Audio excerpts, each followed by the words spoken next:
Tu es en train de voler à travers l'espace dans un vaisseau dont la taille équivaut à 3 fois celle de Central Park à New York. Il y a beaucoup d'agitation. Non, il ne s'agit pas d'un alien qui envahit le vaisseau. C'est un jour très important. Nous sommes le 22 janvier 2700. Tu viens de naître hors de l'atmosphère de la Terre. Joyeux anniversaire!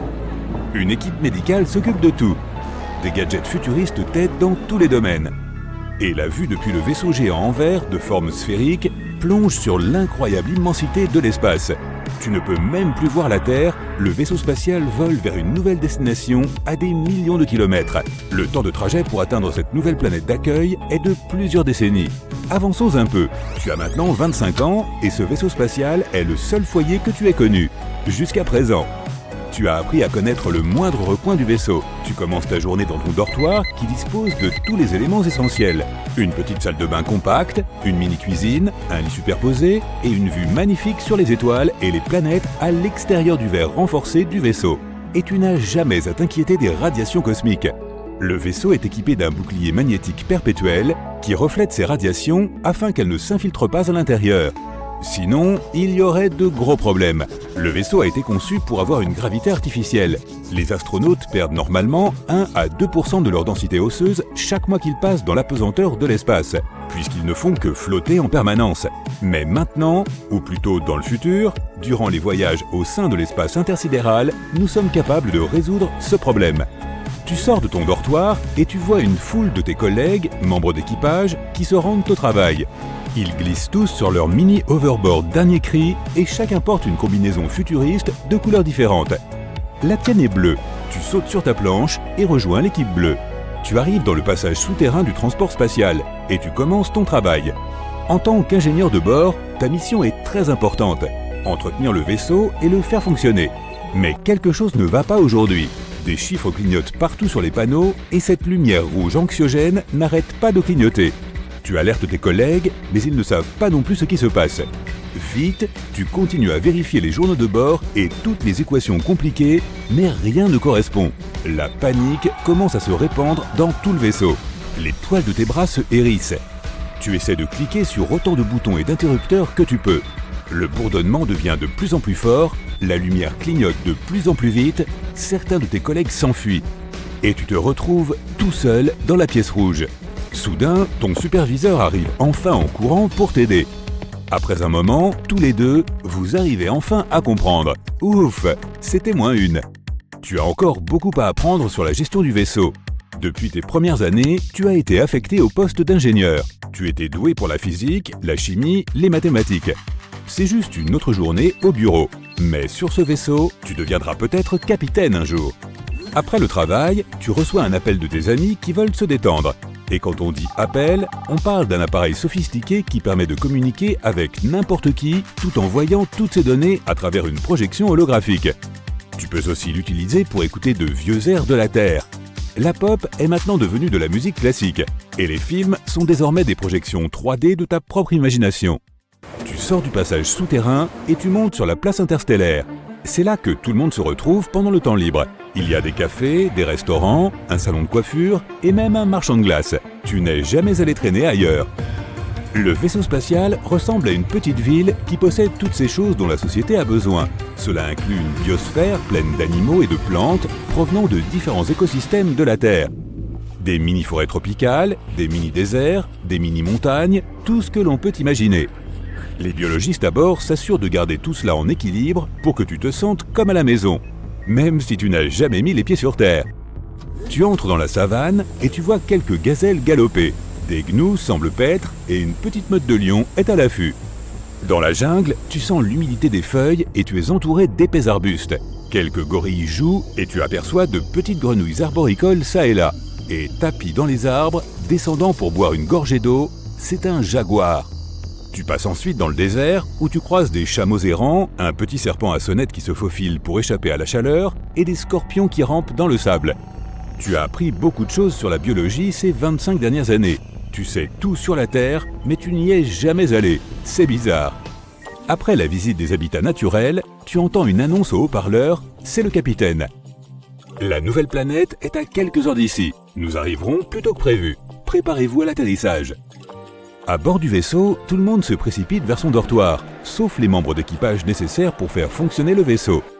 Tu t'attaches dans ton lit superposé qui se transforme en siège avec des ceintures de sécurité. Tu regardes par ton hublot et tu vois un point bleu au loin. Il devient de plus en plus gros. Et il ressemble beaucoup à la Terre, du moins de loin. Cela n'a pas pris tant de temps que cela, seulement 25 ans. Tu te demandes ce qui se passe sous le capot de ce vaisseau spatial.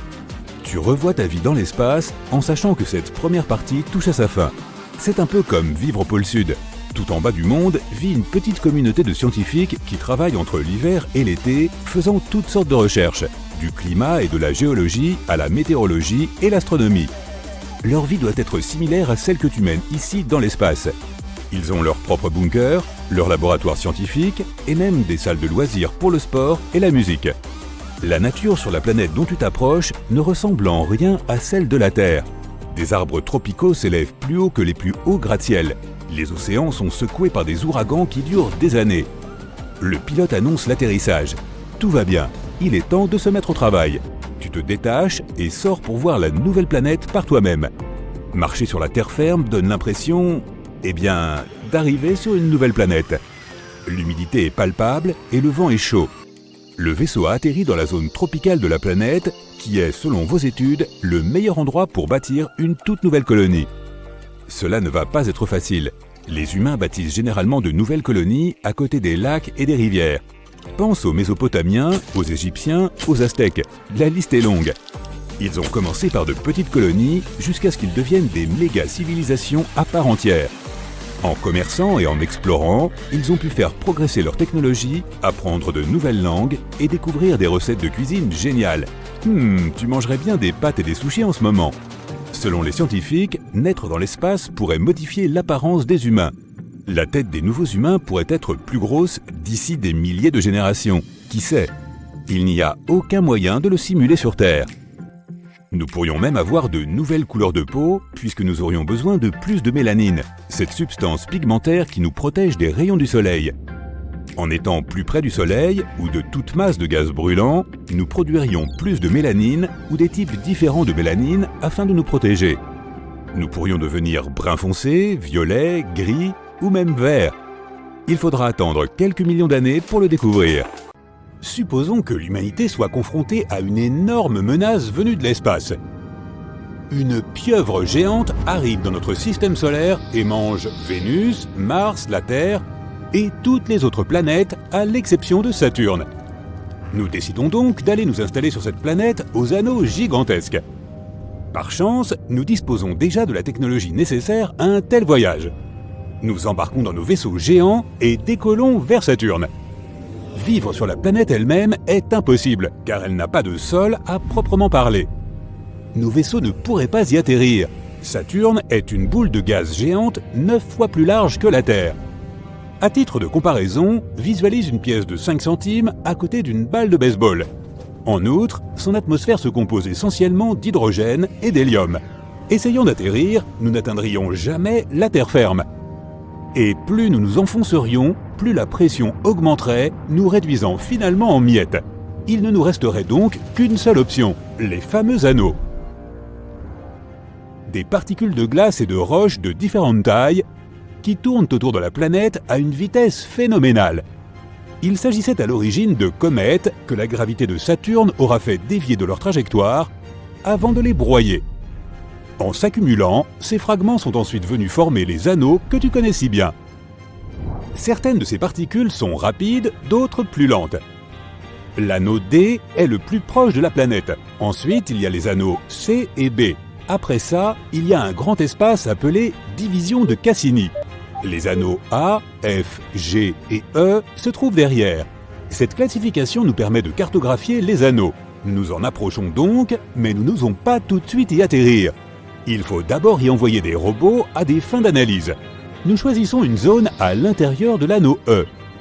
En fait, la distance entre les rochers est assez grande, et notre navette peut facilement se frayer un chemin. Il y a de minuscules particules, d'énormes rochers de la taille d'une maison et des comètes de la taille d'une montagne. Un premier robot fonce jusqu'à un gros rocher, mais un caillou gros comme une balle de baseball le pulvérise. Un autre robot se fait écraser entre deux rochers. Une pluie de stalactites surprend notre troisième robot qui n'y survit pas. Dans nos vastes ateliers, nous pouvons construire d'autres robots. Nous utiliserons à présent des matériaux plus résistants. De nouvelles capsules atteignent un autre rocher. Des particules viennent s'abattre sur elles, mais sans faire de dégâts.